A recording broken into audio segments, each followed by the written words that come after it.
Olá, tudo bem com vocês? Não sei como é que tá o tempo por aí, mas aqui em Biritiba tá frio, tá chovendo, parece que o inverno tá querendo chegar. Mas enfim, chuva é muito bom porque limpa as nascentes, aproveita para dar uma limpada na terra, enche os mananciais de água e é sempre muito bem-vinda, não é mesmo? Bom, espero que vocês tenham gostado da nossa live da semana passada. E em breve, se Deus quiser, a gente vai ter uma próxima live com outro convidado e eu aviso vocês sempre que isso acontecer. Bom, quando a gente falou lá antes da gente fazer a live, no último vídeo, sobre selos e certificações, eu mostrei para vocês os principais selos, indicadores e certificações que uma empresa poderia obter. Mas eu deixei de propósito um que é um dos mais importantes que a gente tem, que é o relatório Exame de Sustentabilidade. E eu vou contar um pouquinho da história desse relatório para vocês, como ele funciona e o que e como as empresas devem fazer para poder participar desse relatório que é tão importante. E como vocês vão ver, muitas empresas se inscrevem, mas apenas 17, no máximo 18, são as selecionadas. Bom, antes as questões sociais, elas eram vistas como acessórios dos negócios. Então, falar sobre meio ambiente, falar sobre o social, era alguma coisa assim que as empresas falavam, as empresas colocavam, as empresas diziam, porque isso fazia muito bem para elas, fazia muito bem para o posicionamento da marca delas. Mas hoje isso ganhou um status estratégico, um status que é fundamental, que está presente em cada decisão da empresa e que se torna mais eficiente a cada dia e mais eficiente no mundo. Isso é conhecido como capitalismo dos stakeholders, ou seja, vamos agradar aos stakeholders, porque dessa maneira nós mantemos a nossa empresa lucrativa, estável e permanente. Lembrem-se, esse é um dos tripés da sustentabilidade, manter a empresa lucrativa. Então, adicione a isso a governança, que a gente falou sobre ela na nossa live, né, o ESG, e a gente vai chegar ao modelo vigente de gestão que a gente tem hoje, que nada mais é do que Environmental Social Governance, ou seja, é a sigla em inglês para meio ambiente, social e governança. O ESG é a bola da vez. Como a gente já disse, já teve outros nomes para esse mesmo tema, mas ele traz à tona a necessidade de você ter a parceria dos seus stakeholders, todos eles, a necessidade de você cuidar do meio ambiente e a necessidade de você manter a empresa lucrativa. Exatamente o triple bottom line, ou seja, como manter a empresa lucrativa e sustentável. Vamos falar agora o que tudo isso tem a ver com o relatório Exame de Sustentabilidade? Porque é com base nesses fatores que são selecionadas as empresas. Em 2000, a Exame lançou o Guia Exame de Sustentabilidade. Ele transformaria logo em se tornar a principal referência em sustentabilidade e capitalismo consciente para o Brasil. A publicação foi um marco no desenvolvimento do capitalismo brasileiro, porque ela selecionou as empresas que realmente estavam preocupadas com sustentabilidade.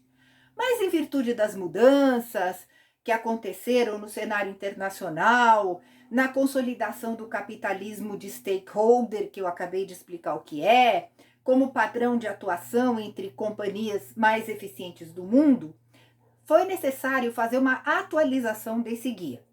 O trabalho de revisão e a sua metodologia resultou no Melhores ESG, para trabalhar com a sigla atual do assunto.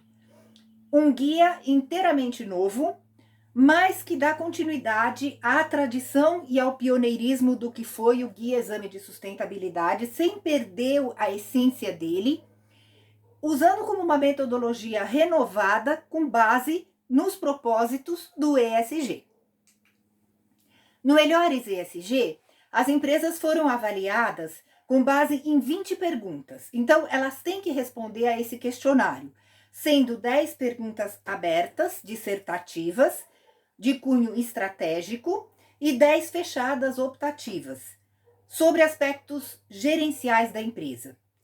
Cada questão equivale a uma dimensão do ESG. A abordagem teve como foco diferentes capitais utilizados pelas empresas, como financeiro, manufaturado, intelectual, humano, social e ambiental, que são as bases do ESG. O questionário aberto, ele tratava do que a empresa tem feito sobre um desses capitais que eu acabei de falar, e não do que ela fez ou do que ela não fez, mas do que ela está fazendo.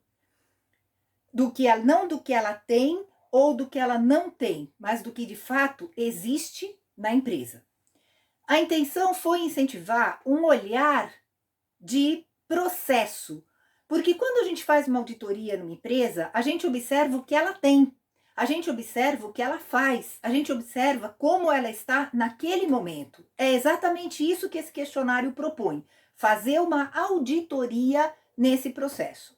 E evitar que a empresa apenas cumpra tabelas, porque você tem que provar o que você está falando, com dados, com números, com percentuais, com estatísticas.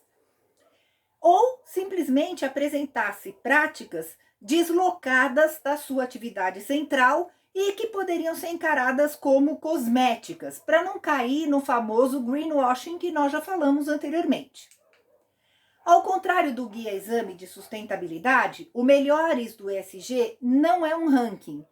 O guia era um ranking. Esse daqui não. Esse aqui classifica as empresas por setores e não por setores ou por habilidades, e não por ser a primeira, segunda, terceira, quarta, enfim. Os princípios ESG seguem uma lógica de jornada. Então, é o caminho que a empresa vem traçando. As empresas eleitas como as melhores de cada um dos 17 setores, além das que foram consideradas destaque, que são outros setores ou outros pontos também premiados ou qualificados no Melhores ESG, foram as que apresentaram maior consistência de atuação, sem muita discrepância entre as notas registradas em cada pergunta. Existe um comitê que lê as questões e pontua essas respostas. Essa avaliação, por sinal, foi realizada pelas equipes editoriais e de pesquisa da revista Exame. Como última fase do processo, as empresas passaram por um escrutínio realizado pelos jornalistas da Exame. É uma entrevista.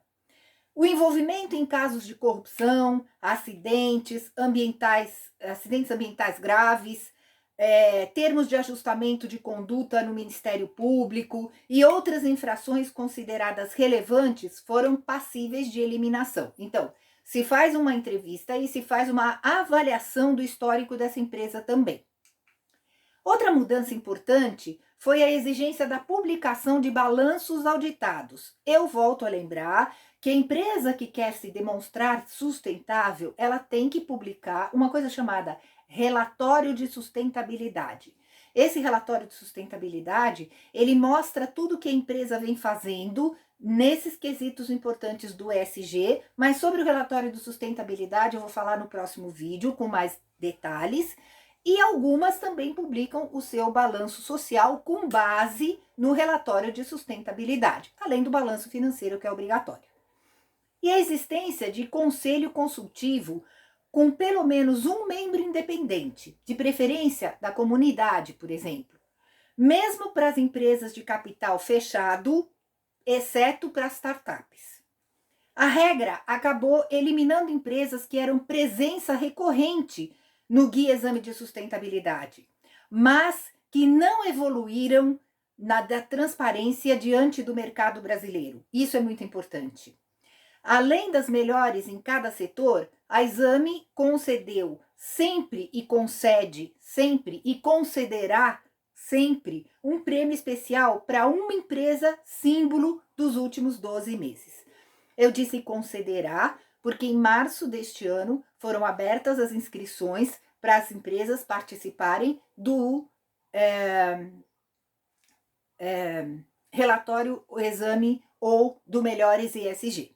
Eu ia dizer Guia Exame de Sustentabilidade, mas não é mais esse nome. A metodologia do Melhores do ESG foi inspirada na interpretação livre de abordagens que enfatizam uma visão de mundo sistêmica em relação aos princípios do ESG. Entre elas, destacaram-se e destacam-se os padrões da Global Reporting Initiative, GRI, que é quem criou o relatório de sustentabilidade e quem audita o relatório de sustentabilidade. Vou falar sobre isso no próximo vídeo, como eu já disse. Do Guia de Sustentabilidade para Empresas do Instituto Brasileiro de Governança Corporativa, IBGC, e de iniciativas como Planetary Boundaries Framework, Ecological Footprint, do Health Economics, entre outros. São empresas internacionais que têm já uma expertise muito grande nesse setor e que, com base na metodologia que elas utilizam, foi criada a metodologia para o Melhores ESG. O processo de avaliação se deu com base em um questionário respondido pelas empresas, como eu já disse, dividido em duas partes, 10 questões abertas e 10 dissertativas. As dissertativas eram do tipo sim ou não, não eram com múltipla escolha. Eram o que a gente chama em metodologia pergunta dicotômica, só tem duas respostas. Na parte aberta do questionário, as empresas deveriam descrever suas identidades corporativas, modelos de negócios, impactos da operação, identificação dos fatores ESG e, inclusive, a forma como remuneram seus funcionários e executivos, o plano de carreira que existe para eles, entre outros. As notas foram dadas de acordo com um gabarito preparado pela ABC Associados, que é a empresa que ajudou a fazer tudo isso, e variaram entre 0 e 5. Todo o processo contou com o apoio de um conselho externo formado por Marina Grossi, presidente do Conselho Empresarial Brasileiro para o Desenvolvimento Sustentável, CEBDS, Caio Pereira, diretor executivo da Rede Brasil do Pacto Global da ONU, e Yuri Rapoport, head da ESG do Banco BTG Pactual, do mesmo grupo controlador da revista Exame. A decisão final sobre as melhores em cada setor, no entanto, coube à equipe Exame, ou seja, aquela equipe selecionados de pesquisadores que aplicou o questionário, corrigiu o questionário e daí para frente. As perguntas optativas tratavam de temas como combate à corrupção, direitos humanos, diversidade, gestão ambiental. Algumas tinham caráter eliminatório. A soma da média das notas nas questões abertas com os pontos obtidos nas perguntas fechadas resultou na nota final. As empresas mais bem avaliadas passaram ainda por uma avaliação editorial para que fossem definidas como as melhores de cada setor. Aspectos e setores avaliados em 2021. Impacto na pandemia, bebida e comida, bem-estar, commodities, e-commerce, economia circular, nós já falamos sobre isso, negócios de impacto, educação, energia, instituições financeiras, healthcare, indústria, moda, mobilidade urbana principalmente, real estate, tech, telecomunicações em geral, e utilities. Essas foram as áreas e aspectos que foram avaliados em 2021. Eu acredito que em 2022 vai permanecer do mesmo modo. Esse relatório, essa Melhores ESG, assim como o relatório de sustentabilidade, ele é publicado e é depois disponibilizado na internet para quem é assinante da revista Exame. Para quem não é assinante, sempre saem algumas reportagens da própria Exame e de outras, colocando quais foram as empresas premiadas e quais foram os quesitos que foram avaliados naquele ano. Geralmente o relatório sai lá para junho, agosto, e depois a gente vai começar a ver essas respostas a partir de outubro, novembro. Quer dizer, vai estar disponibilizado free para todo mundo. Todas as empresas premiadas estão no Guia Melhores do ESG de 2021. Esse guia já está disponível na internet. Eu vou colocar para vocês na descrição do vídeo o link, se vocês quiserem consultar as que foram premiadas nesses quesitos e por que elas foram premiadas nesses quesitos, ou seja, o que elas fizeram para merecer esse prêmio, para ser uma das empresas de destaque. Em 2021 concorreram 250 empresas e somente 17 foram premiadas e uma foi considerada a empresa modelo, como eu disse anteriormente, acabei de dizer, que uma das empresas é considerada a empresa destaque. Eu não vou falar quais foram para vocês irem lá e pesquisar. Vou colocar a descrição lá para vocês, na descrição do vídeo, o link para vocês pesquisarem. Todas essas informações das empresas estão publicadas em um importante documento de comunicação da sustentabilidade da organização.